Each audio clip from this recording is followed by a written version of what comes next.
예, 결국 예상대로 이제 미국과 이스라엘이 이란을 공격하게 됐고, 속보를 제가 받은 게 2시간 전이었었거든요. 그 파이낸셜 주스 통해서 봤을 때 테헤란에서 연기가 피어오른다 이런 뉴스들을 보면서 테헤란이면 좀 얘기가 달라지는데 라는 거였어요. 왜냐하면은 핵시설 공습이 아니라 지도부 제거라는 거잖아요.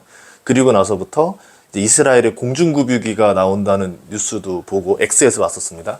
그리고 이제 이란도 공식적으로 얘기하고 하메네이가 테헤란에 없다라는 뉴스도 나오고, 그리고 좀 있다가 방금 나온 거지만 이제 트럼프가 대국민 성명 발표하면서 이란의 정권 제거가 목표고 이거는 미국 국민을 위해서다라는 명분을 제거하고 오펙에서도 추가 증산을 하겠다는 뉴스가 동시다발적으로 나옵니다. 그러니까 계획된 뉴스죠. 그리고 이스라엘에서도 발표했던 걸 뭐냐면 이거라 미국과 이스라엘은 수개월 전부터 계획을 짰었던 거고 이제 그거를 실행하는 것뿐이다라는 건 뭐냐면 빠꾸가 있다는 얘기는 아닐 겁니다. 단순히 항복을 받아내려는 게 아니라 완전히 정권 제거로 마음을 기울었다. 그러면 이번 협상에서 핵 자체를 이제 완전히 포기할래 말래는 일종의 그냥 항복할래 말래라는 거였던 거고, 당연히 예전 영상에서 제가 찍었던 거지만 이란은 그걸 받아들일 수 없는 조건이거든요. 그러니까 이란이 받아들일 수 없는 조건이면서 미국은 그걸 요구했던 거고, 이거는 완전 서로 딜레마 되는 상황이었던 거고, 결국은 전쟁으로 갈 것 같다라는 게 제 영상이었었습니다. 그리고 올해부터 계속 했던 얘기들이 뭐였냐면은 이 관련된 얘기였었어요. AI에서 다른 이슈들에 대한 우려점들은 그동안 면역이 생겨서 계속 견뎌서 이거에 대해서는 다를 수 있는데, 우리가 만나지 못했던 새로운 악재가 나왔을 때 증시는 반응을 한단 말이에요. 그럼 이란과 미국의 전쟁은 우리가 받아들여 본 적이 없어요. 그러면 이건 불확실성이 되는 거고, 불확실성은 상상하는 만큼 공포로 각인이 됩니다. 그럼 상상하는 만큼 악재로 반영이 되겠죠. 이런 것들에 대한 문제가 있을 것이다. 근데 장기화되지 않기 위해서 트럼프의 패턴들 보면은 마두로 생포부터 이전까지 계속한 게 다 주말 공격입니다. 주말 안에 끝내면 다행이고요. 주말 안에 못 끝내면은 이게 증시의 악재로 돌변할 수도 있을 것 같아요. 그래서 이제 비트코인부터 지금 먼저 빠지고 있거든요. 이런 것들을 좀 고려해 봤을 때 저의 좀 생각들을 정리해 봤습니다. 많은 사람들이 이란과 합의를 할 것이다라고 이야기를 했었는데, 저는 이건 불가능하다 봤던 거예요. 둘이 애초에 이 자체는 불가능하다. 합의가 불가능한데 어떻게 합의가 된다라고 말을 하지라는 게 이제 그 뉴스에서 나왔던 얘기들이었는데, 저는 이건 아니다라 생각했던 거고, 그래서 올해부터 계속했던 게, 올해 많이 올랐는데 정유주만 쌉니다라고 말해서 계속 새해 특강부터 어제 제가 멤버십 강의까지 옥시덴탈 사라, 뭐 정유주 사라, 미국 내에서 본토에서 생산되는 게 있어요. 엑슨모빌, 쉐브론 말고 옥시덴탈이라든가 마라톤 오일이라든가 코노코 필립스라든가 이제 미국의 정유주가 있단 말이죠. 그것들이 지금 제일 싼 것 같아 보입니다 라고 얘기를 했었습니다. 그리고 이란 우려에 대해서 해지를 걸을 수 있을 만한 자산이 그거밖에 없어요. 뭐 원유 선물을 투자할 건 아니잖아요, 여러분들이. 그러면은 내가 그렇다고 하더라도 AI 관련된 주식들이 워낙 좋으니까 주도주는 가져가야 되면서 만약의 상황에 내 자산 손실에 대해서 커버를 칠 수 있는 것들. 예를 들어 좀 전문가들은 나스닥 선물 매도라던가 뭐 이런 것들을 칠 수 있겠지만, 아니, 오일 매수라던가 뭐 이런 걸 하겠지만 개인들은 할 수가 없잖아요. 그러면은 주도주를 가져가면서 현금 비중을 늘린 분할 매도하는 방법이 1번일 거고, 두 번째는 주도주를 가져가면서 오일 관련주를 비중을 늘려나가는 게 일종의 해치가 될 겁니다. 이 두 가지 방법이 있습니다라고 말씀드렸던 거를 제 기록 계속 보시면은 이제 가끔 비난하시는 분들이 있는데, 제가 1월부터 2월 2달 내내 한결같은 말을 했으니까 한번 그걸 비난해 보시려면 비난해 보셔도 좋을 것 같아요. 근데 정말 일관되게 말했습니다. 아마 다른 유튜브 영상 가서도 계속 다 했던 얘기니까 한번 파묘해 보셔도 좋아요. 계속 그 얘기 했었던 겁니다. 근데 결국 그 이야기의 근본은 제가 예상할 수 있는 것들은 아니었지만,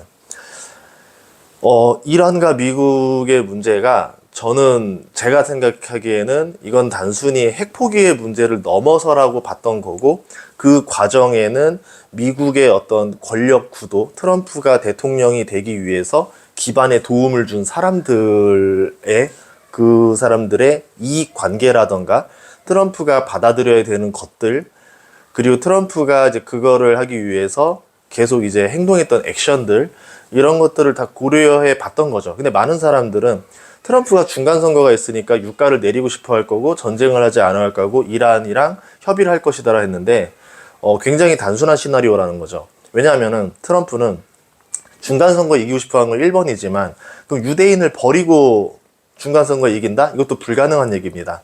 이스라엘에 했던 행동들을 보면은 무슨 약점 잡힌 사람처럼 이스라엘이 하는 거에서 굉장히 우호적이고 도와주고 굉장히 협조적입니다. 그런데 이스라엘은 이란이 핵 만드는 거에 대해서는 굉장히 반대했었고 이제 그 직전까지 왔었단 말이죠. 그럼 이번 타이밍을 놓치고 또 핵 합의를 한다? 오바마 때처럼 뭐 핵농축 안 한다라는 걸 서로 말로 믿고 순찰 정도 사람만 두고 감시자만 두고 이란을 풀어준다? 말도 안 되는 거죠. 이미 한번 당해봤던 거기 때문에 이스라엘이 그게 통하지 않을 거고 네타냐후 정권 유지에 도움이 안 되는 행동입니다. 네타냐후는 전쟁을 하는 게 더 도움이 됐을 거고 트럼프 입장에서도 그런 상황을 고려했을 때 이란이 완전히 핵을 포기하든가 아니면은 결국은 공습으로 정권을 끝내던가 둘 중에 하나밖에 없었습니다.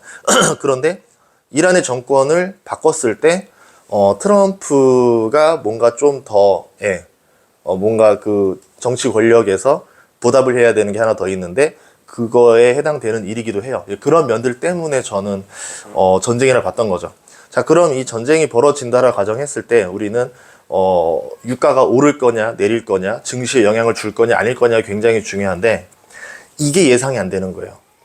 이거는 제가 이제 퀘스천인 겁니다. 왜냐하면 주말 안에 끝낼 수 있는 거예요. 마두로 때처럼 저번에 AI 클로드 써가지고 순식간에 생포해버렸잖아요. 그런 식으로 하메네이 생포해가지고 정권 딱 바꿔버리면은 이거는 이거는 그러면은 증시에 영향이 없는 거죠. 근데 벌써 하메네이는 도주를 하고 테헤란 넘어서 도주를 했고 그러면 테헤란 넘어서 도주를 했기 때문에 당연히 반격을 하겠죠.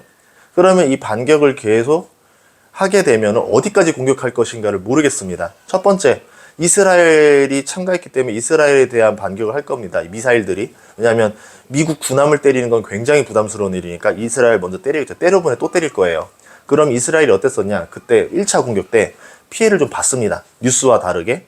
그래서 이스라엘도 타격을 받았는데 이번 타격을 또 받게 되겠죠. 그럼 이스라엘은 타격받을 걸 알면서 오히려 이걸 명분으로 가져가서 전면전으로 때리려고 할 거고. 자, 그럼 만약에 이제 이란의 미사일이 미국 군함이라던가 뭐 아니면 미국의 전투기라던가 여길 향하게 되면 어떻게 되느냐? 이제는 뭐 미국도 전력 투구를 할 수 있게 되는 명분이 되겠죠.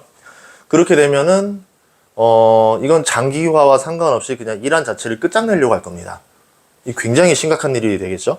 자, 그러면은 세 번째는 뭐냐면은 사우디라던가 호르무즈 해협 쪽인데 여기에 대한 원유 시설에 대한 타격을 준다던가 아니면 호르무즈 해협 봉쇄라던가 뭐 이런 우려들이 나올 수 있는데 장기화되는 것만으로도 유조선들이 다니기 어려워집니다.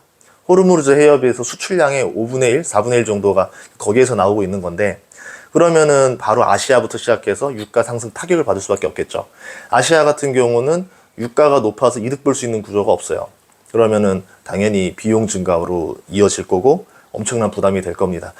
그렇게 되면 유가가 상승하게 될 걸 알기 때문에 트럼프가 어떤 행동을 했냐면은 이번에 그 전쟁 발표와 동시에 오펙 플러스가 추가 생산하겠다는 말을 합니다. 그러니까 이제 미국 입장에서도 전쟁 장기화를 우려를 생각할 수밖에 없어요. 왜냐하면 이란이라는 나라는 기존의 나라들과는 달라요. 영토가 너무 넓어요. 그리고 이 주변이 산악지대로 다 있기 때문에 우리말은 이제 해병대 상륙작전 이런 것들이 불가능합니다. 그 지상군이 밀고 들어갈 수 있는 사이즈도 아닌 거고요. 그러면은 미국이 선택할 수 있는 거는 미사일과 전투기를 통해서 핵시설 다 폭격하고 정권 제거하고 이제 급습하는 형태밖에 없는 건데 만약에 그걸 실패하게 되면은 지속적인 항전이 가능한 곳이라는 거죠. 영토가 너무 넓어서 하메네이를 찾을 수가 없어요. 물론 이제 AI를 써서 어떻게 할지 모르겠지만 그러면 정권 붕괴 전까지는 지속적인 반격을 계속 받아야 된다는 거고 그 지역 일대의 유가가 불안정해집니다.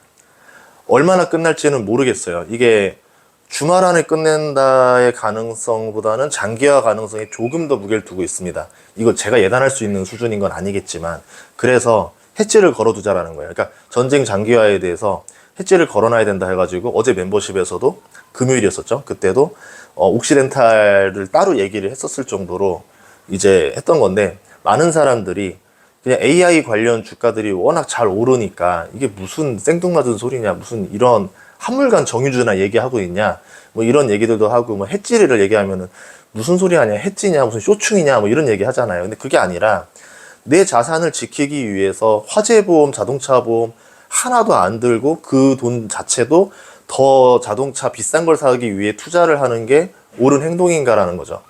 지금 이란과 미국의 우려가 계속 커지고 있었고 금요일 날 밤만 하더라도 유가가 마이너스에서 플러스 2% 넘어가면서 휙 뛰었습니다. 그러니까 월가는 이 가능성을 꽤 높게 봤다라는 거죠. 트럼프가 항상 주말에 때리니까. 그럼 주말 대비해서라도 뭔가 그 리스크 헤지를 걸어 놓으면 좋잖아요. 금요일 날 걸어놓고 월요일 날 풀고, 금요일 날 걸어놓고 월요일 날 풀고, 뭐 이런 것들이라도 하면 좋은데, 이거는 뭐 백날 얘기해도 뭐 사람들이 신경을 안 쓰니까, 그리고 이제 그런 얘기 해봤자 오히려 더 좋은 소리도 못 들으니까, 이제 그냥 얘기를 계속 하긴 했지만 아마 그 얘기만큼 행동한 사람이 몇 명이나 있을지는 모르겠습니다. 개인적으로 저는 해지를 계속 걸어놨었어요. 2월달 내내.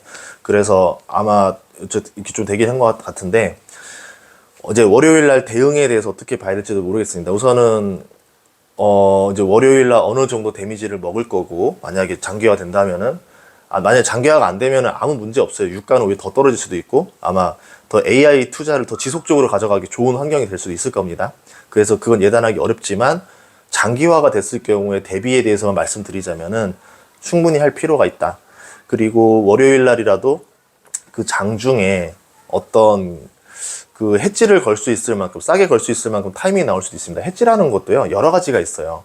현금이 해지가 될 수도 있는 거고, 뭐 엔화가 해지가 될 수도 있는 거고, 원유 관련주가 해지가 될 수도 있는 거고, 해지의 종류는 여러 가지가 있으니까 각자 본인이 주도주와 별개로 움직일 수 있는 것들을 해주시면 좋을 것 같고, 이제 이 영향들 중에 하나가 뭐냐면, 전쟁이 장기화됐을 경우에 어디까지 연결이 되는지 말씀드릴게요.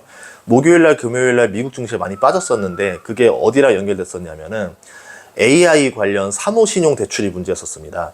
이 사모신용 대출이 왜 문제가 되냐면, 오픈 AI 투자 관련 소식과도 연관이 있었던 건데, 1,100억 달러를 투자받아서 7,300억에서 8,400억으로 지분 가치가 늘어났어요. 어쨌든 1,100억 조달을 했는데, 그 아마존이 500억 달러를 해주겠다 해서 와, 좋은 뉴스네 했는데, 실제로 보니까 아마존은 150달러만 했습니다. 150억 달러만. 300달러는 AGI가 완성되면 되는 조건이라고 지금 카더라로 알려져 있는 거고.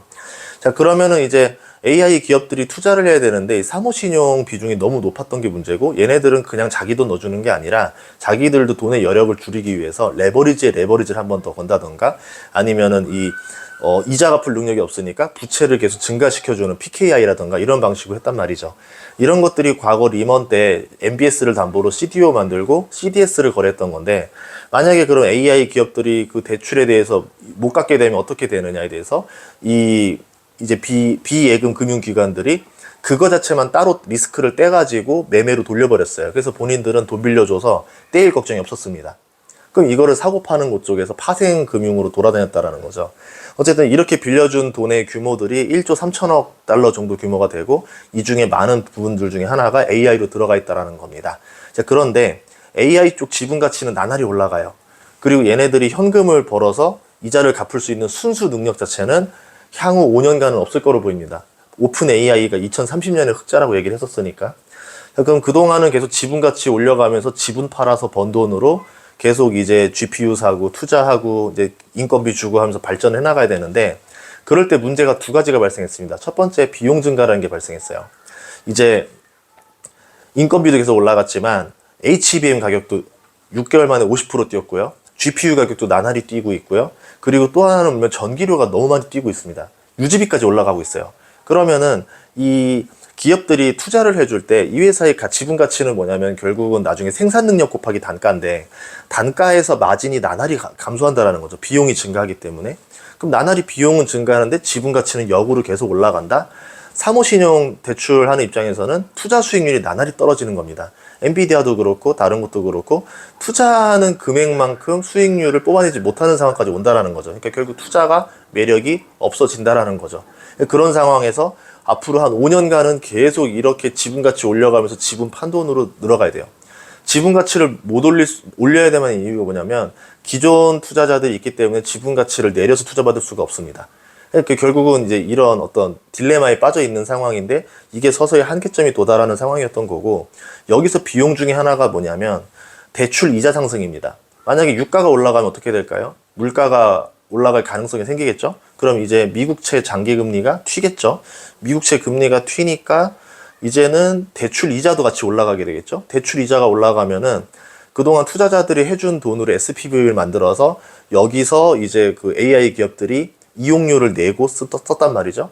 근데 대출 이자가 올라갔으니까 이용료를 더 올려주던가 아니면은 마진이 더 줄어들던가 합니다. 그럼 투자사 입장에서는 대출 이자까지 늘어서 레버리지 걸어서 투자해 주는 게 비용 감소로 이어지죠. 레버리지이기 때문에 이자가 조금만 늘어나도 이 수익성이 굉장히 악화가 됩니다. 그러면은 만약에 금리가 4.5, 4.7까지 튄다?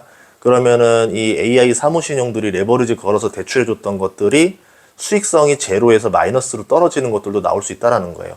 그런 면에서 이제 뭐 코어 이브가 이제 금요일 날 18.5% 하락했던 거던가, 블루아울이 떨어졌다라던가, 이제 관련 기업들의 그 AI 관련 주가들이 좀 안 좋았던 거, 뭐 엔비디아라던가 이런 것도 안 좋았던 이유들이 다 이렇게 연결이 됐던 겁니다. 자, 그러면은 우리가 알고 있는 주도주에도 이 유가 상승으로 인한 데미지가 전이될 수 있다라는 거죠. 물론 빨리 끝나면 전이도 되기 전에 문제가 끝났기 때문에 이 우려가 사라지게 됩니다. 오히려 유가가 더 떨어지면서 금리 인하 가능성이 올해 더 많이 생기겠죠. 그러면은 지분 가치가 올라가는 거나 비용 올라가는 만큼 금리가 떨어졌기 때문에 AI 투자 마진이 유지되거나 버틸 수가 있어집니다.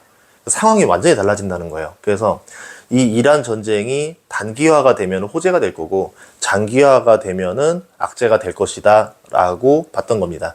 그런 입장에서 AI 주도주를 팔기도 애매하고 던지기도 애매한, 들고는 이때 해지를 필요할 때마다 걸어주는 조건으로 가는 게 낫지 않겠는가가 저의 아이디어였던 거고, 마침 연초부터 정유주가 너무 쌌었어요. 뭐 원유가 50달러대 돌아다니니까 정유주 옥시덴탈도 40달러 막 이랬단 말이죠. 그리고 GS도 그때 5만 원 정도였었고, 그래서 뭐 정유주나 원유주 같은 것들을 투자하되, 뭐 GS 같은 경우는 지주사까지 엮여 있었기 때문에 뭐 이런 식으로 하는 투자들은 어떨까라는 아이디어를 제공했던 겁니다. 쌀 때 해지로 걸 수 있는 발상이 됐기 때문에, 그런 면에서 이제 이런 그 포트폴리오 구조를 짜는 거란 말이죠. 근데 그런 구조는 이렇게 설명하면 참 좋겠지만, 투자자들이 입장에서는 당장 지금 주가 많이 오르는 한두 종목에 몰빵하는 전략을 많이 추구한다는 거죠. 이런 점에서 뭐 제가 좀 더 좀 설득을 잘했다던가, 제가 좀 설명을 더 잘했다면 좋겠지만, 뭐 제 설명이 좀 부족했을 수도 있었고, 그리고 영상을 아무리 찍었었지만 또 그때 분위기가 그런 게 그렇게 받아들여지는 분위기도 아니었었던 거고, 그래도 그거와 상관없이 할 말은 해야 된다 생각해서 어쨌든 제가 투자하고 있는 흐름과 제가 투자하고 있는 과정을 말씀드리는 게 유튜버잖아요. 뭐 이거에 대해서 판단을 받아들이는 거는 각자의 자유였던 거고, 그래서 뭐 계속 영상을 올리긴 올렸던 겁니다. 그래서 이제 앞으로 리스크는 모르겠어요. 또 오늘 저녁 뉴스 또 다르고 내일 뉴스 또 다르고 월요일 뉴스 또 다르니까, 다행히 또 국장은 정말 다행스럽게도 저번 추석 연휴 때 휴장으로 데미지를 안 먹었던 것처럼 3월 1일 휴장이 또 옵니다. 정말 다행이에요. 정말 다행이에요. 그래서 이 3일 정도 휴장 안에 전쟁이 다 끝나서 국장에는 영향을 주지 않았으면 좋겠다. 오히려 그때부터는 이제 해지도 필요 없죠. 전쟁 끝나고 나면 리스크가 완전 거의 걱정됐잖아요. 금리 인하도 더 가능성이 생기니까. 그런 면에서는 기대감을 가져볼 수도 있다. 물론 이제 미국 주식은 이틀 안에 전쟁이 끝나야 된다는 굉장히 부담감이 있는데, 일요일 날 저녁까지 어떻게 전쟁이 마무리되는지 보고 나서 우리가 좀 판단을 해봐야 되지 않을까. 대응도 어차피 지금 주말이라 대응할 수 없습니다. 그런 것들을 판단해야 되지 않겠나 생각합니다. 그래서 투자에서 이런 명언이 있어요. 과연 너네가 대응할 수 있을까? 우리가 대응할 수 있을까? 에서 퀘스천은 있지만, 그래도 그 패턴과 뉴스와 리스크는 존재하잖아요. 그러면 만약에 대비해서 약간이라도 우리가 보험을 들어 둘 수는 있다는 거예요. 뭐 보험을 든다고 하더라도 피해를 보긴 보겠죠. 그렇다 하더라도 남들보다 피해를 덜 보면 다음번 싸게 살 수 있는 기회 때 남들보다 더 많이 담을 수가 있습니다.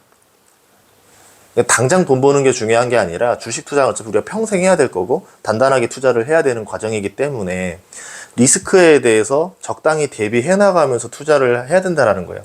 상승장 만나고 나면 하락장 오는 거고, 하락장 다음에는 또 상승장 오는 거니까, 우리가 이 꾸준히 투자를 하면서 어떻게 피해를 적게 받고 돈 벌 때 같이 벌 수 있는지 이런 고민들을 했었으면 좋겠어요. 그래서 그냥 진심으로 얘기하자면은 좀 멤버십도 좀 들어주셨으면 좋겠고요. 솔직히 말하면은. 아니면은 제 거 네이버 프리미엄 콘텐츠도 있으니까 거길 봐주셔도 좋을 것 같고, 아니면은 제가 요새 그냥 좀 요새 그 증권사들이 하는 정보방들이 많이 사라져서 만들었거든요. 그 텔레그램 방 하나 만들었는데 카카오톡 알림통만 하는 조건으로 제가 그냥 텔레그램 방에 초대해서 매일매일 시황 정보라던가 무료 PDF라던가 저만의 아이디어라던가 그냥 다 그냥 드리고 있습니다.